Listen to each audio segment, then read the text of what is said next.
बिस्मिल्लाहिर्रहमानिर्रहीम। Dear students, अस्सलाम वालेकुम। मैं हूं शेरवली और आप मेरे यूट्यूब चैनल देख रहे हैं। जैसे कि आप सब जानते हैं, ये मैं chemistry chapter number 9 lecture number 8 page number federal board के केमिस्ट्री बुक के पेज नंबर 132 133 की प्रैक्टिस करवा रहा हूं।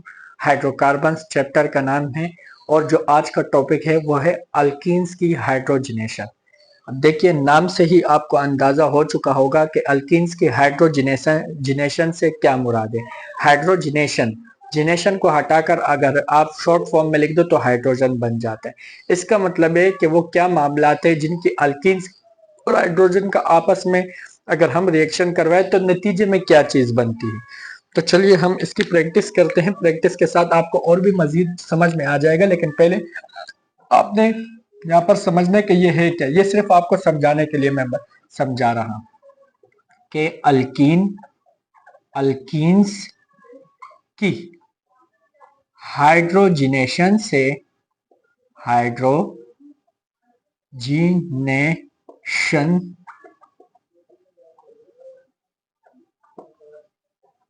से मुराद है कि सिंगल बॉन्ड वाले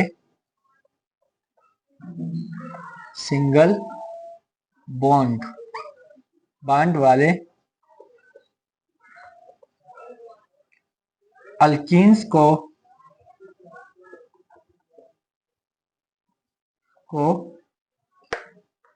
हाइड्रोजन मॉलिक्यूल के साथ मिलाकर या रिएक्शन करके सॉरी, ये डबल बॉन्ड है।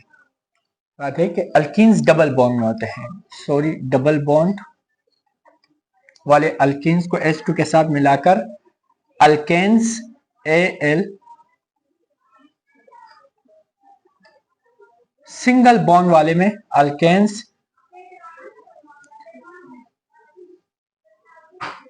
बनाकर सिंगल बॉन्ड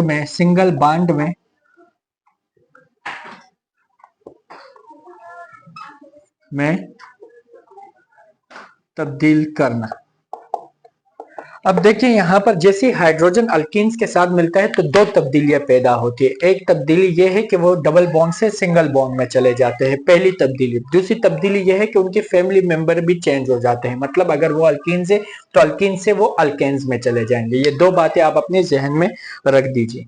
तो चलिए, इनको हल करने के बाद हमें मुकम्मल तौर पर जो है ना समझ में आ जाएगा कि इनका रिएक्शन कैसे होगा। देखो, हाइड्रोजन हमेशा डबल बॉन्डेड अल्कीन्स के साथ रिएक्शन करेगा, सिंगल बॉन्डेड वालों के साथ नहीं। तो यहाँ पर देखो, ये पहले से ही डबल बॉन्डेड है, तो एक हाइड्रोजन यहाँ पर और एक हाइड्रोजन यहाँ पर कन्वर्ट कर देगा या उन्हें दे देगा या वहां पर रिएक्शन कर लेगा इनके साथ। तो जैसे ये रिएक्शन करेंगे तो यहाँ पर एक हाइड्रोजन का इजाफा होगा, तो ये चेंज हो जाएंगे CH3 और bond double bond single bond में चला जाए, और ये भी बन जाएंगे CH3, आपका डबल बॉन्ड में चला जाए।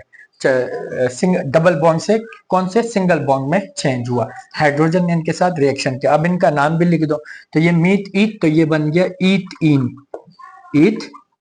अब ईट इन से क्या बना, सिंगल बॉन्ड वाले ईट एन से बन ईटेन में शिफ्ट होगा।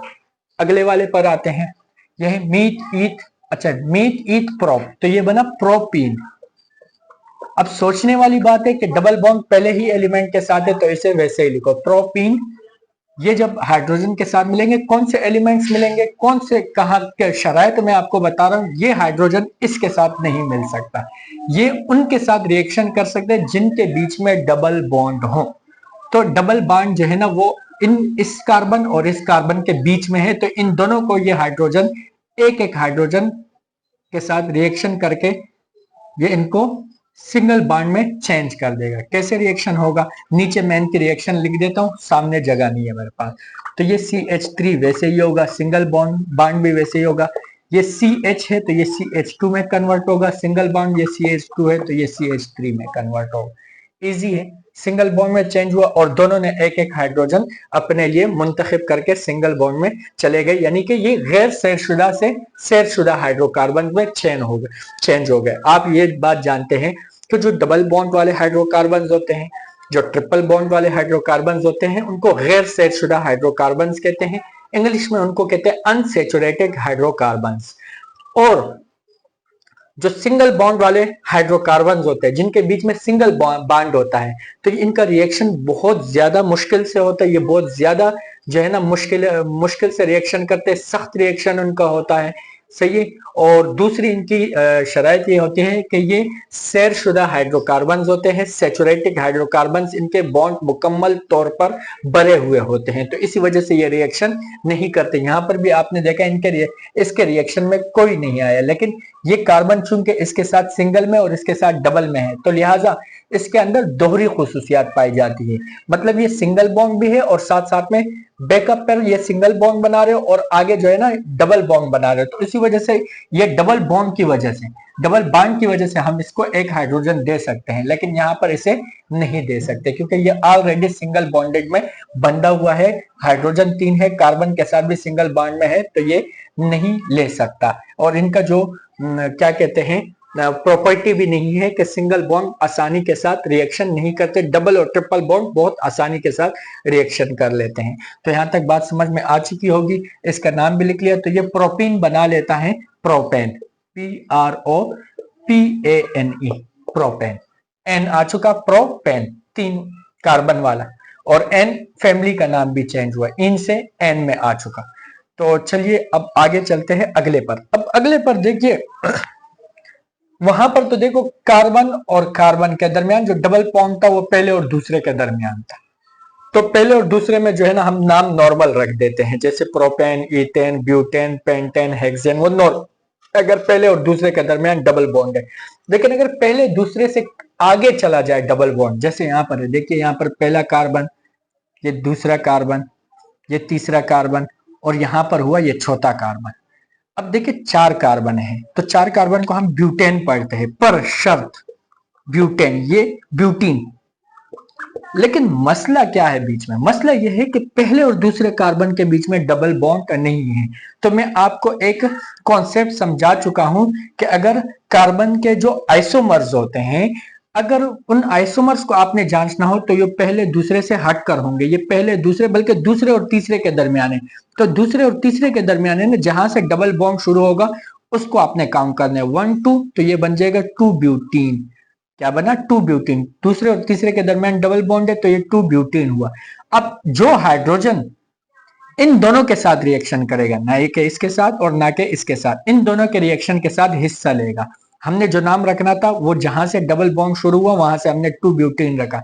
अब जो इस रिएक्शन का जो हिस्सेदार होगा हाइड्रोजन के साथ वो ये दोनों होंगे जिनके बीच में डबल बॉन्ड है, ये देखिए। तो ये कहा हाइड्रोजन भी अपना एक हाइड्रोजन के में हिस्सा लेगा और ये हाइड्रोजन भी अपने हाइड्रोजन में हिस्सा लेगा। यहां से हमने नाम देने का कानून बनाया 2 ब्यूटीन। अब जो हाइड्रोजन है वो इन दोनों में डिस्ट्रीब्यूट होंगे। तो चलिए नई इक्वेशन बनाते हैं, कंप्लीट करते हैं इसको।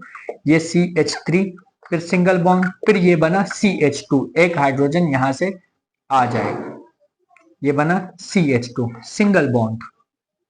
यहां पर डबल बॉन्ड को हम कन्वर्ट कर देते हैं सिंगल बॉन्ड में, तो ये बन जाएगा CH, तो ये भी CH2 में कन्वर्ट होगा यहां से एक, और फिर सिंगल बॉन्ड CH3।